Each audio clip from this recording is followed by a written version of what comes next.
Hi friends, அஸ்ஸலாமு அலைக்கும். Shawarma mini pockets எப்படி பண்ணுறதுன்னு பார்க்க போகிறோம். இது கடையில் கிடைக்கிற ஷவர்மா டேஸ்ட்லேயே இருக்கும். கண்டிப்பாக ட்ரை பண்ணுங்க. இந்த குபூஸ்க்கான மாவு ரெடி பண்ணிக்கலாம். பவுலில் 1 கப் வார்ம் வாட்டர், ரொம்ப சூடாக இருக்கக்கூடாது. 1 teaspoon yeast, 1 teaspoon sugar add பண்ணி கலந்து விட்டுட்டு 10 மினிட்ஸ்க்கு இது அப்படியே வச்சிங்கன்னா ஈஸ்ட் ஆக்டிவேட் ஆகிடும். இதில் 1.5 கப் மைதா மாவு, தேவையான அளவு உப்பு ஆட் பண்ணி ஒரு ஃப்ளேவருக்காக 1/2 teaspoon onion and garlic powder add பண்ணியிருக்கேன். இது ஆப்ஷனல் தான். 2 டீஸ்பூன் ஆயில் ஆட் பண்ணி நல்லா ஒரு சாஃப்ட் டவ் மாதிரி இதை பிசைஞ்சுக்கலாம். தேவைப்பட்டா வாட்டர் ஆட் பண்ணிக்கோங்க. ஃபர்ஸ்ட் கொஞ்சம் ஸ்டிக்கியா இருக்க மாதிரி தான் இருக்கும். 3 to 5 மினிட்ஸ் நல்லா பிசைஞ்சிங்கன்னா கரெக்டா வந்துடும். ட்ரை ஆகாம இருக்கிறதுக்கு பாத்திரத்துல லைட்டா ஆயில் கிரீஸ் பண்ணி ஒரு 3 ஹவர்ஸ்க்கு அப்படியே வச்சுக்கோங்க. மாவு ப்ரூஃப் ஆகுறது. ஸ்டஃபிங் ரெடி பண்ணிக்கலாம். அதுக்கு 300 கிராம்ஸ் சிக்கன் பிரெஸ்ட் பீசஸ் இந்த மாதிரி தின்னா கட் பண்ணி எடுத்திருக்கேன். இது கூட மசாலாஸ் ஆட் பண்ணிக்கலாம். ஃபர்ஸ்ட் தேவையான அளவு உப்பு, 2 teaspoon chilli powder, 1 teaspoon Kashmiri red chilli powder, 1/2 teaspoon coriander powder, 1 teaspoon garam masala, pepper, நான் ஜிஞ்சர் கார்லிக் பவுடர் ஆட் பண்ணிருக்கேன். நீங்க பேஸ்டாவும் ஆட் பண்ணி 2 tablespoon lemon juice, 1 tablespoon curd add பண்ணி எல்லாத்தையும் நல்லா மிக்ஸ் பண்ணி விட்டுக்கலாம். 30 மினிட்ஸ்ல இருந்து 1 ஹவர் வரைக்கும் இது நல்லா ஊறட்டும். நார்மலா சிக்கன் ஃப்ரை பண்ற மாதிரி கூட இதை மேரினேட் பண்ணிக்கலாம். டேபிள் ஸ்பூன் ஆயில் ஆட் பண்ணி இந்த சிக்கனை நல்லா ஃப்ரை பண்ணி எடுத்துக்கலாம். ஆயில் ஆட் பண்ணிட வேண்டாம். இந்த மாதிரி ட்ரை ஆகணும். நீங்க இதை பேக் கூட பண்ணிக்கலாம். ஃப்ரை பண்ண சிக்கனை இந்த மாதிரி குட்டி குட்டியா கட் பண்ணி எடுத்துக்கலாம். இல்ல 2 டீஸ்பூன் ஆயில் ஆட் பண்ணி 1/2 ஆனியன், தேவையான வெஜிடபிள்ஸ் ஆட் பண்ணி சாட்டே பண்ணிக்கலாம். நான் கேரட், கேப்சிகம் யூஸ் பண்ணிருக்கேன்.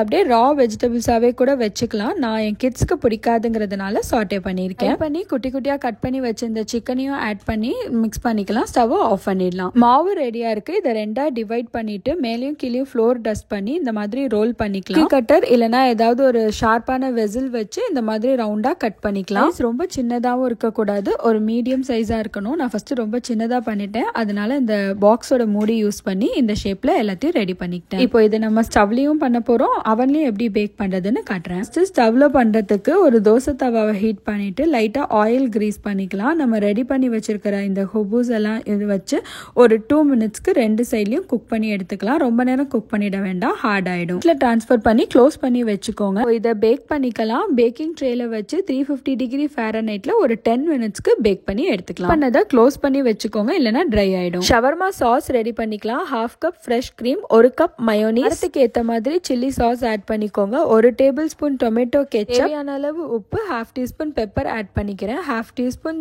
Garlic and onion powder add பண்ணிக்கிறேன். இது ஆப்ஷனல் தான். 1 டீஸ்பூன் லெமன் ஜூஸ் ஆட் பண்ணிட்டு இது எல்லாத்தையும் நல்லா கலந்து விட்டுக்கலாம். நம்ம ரெடி பண்ணி வச்சிருக்க சிக்கன் ஸ்டஃபிங்கையும் ஆட் பண்ணி எல்லா பக்கமும் சாஸ் கோட் ஆகுற மாதிரி மிக்ஸ் பண்ணிக்கலாம். இப்போ நம்மளோட ஸ்டஃபிங் ரெடி ஆயிடுச்சு.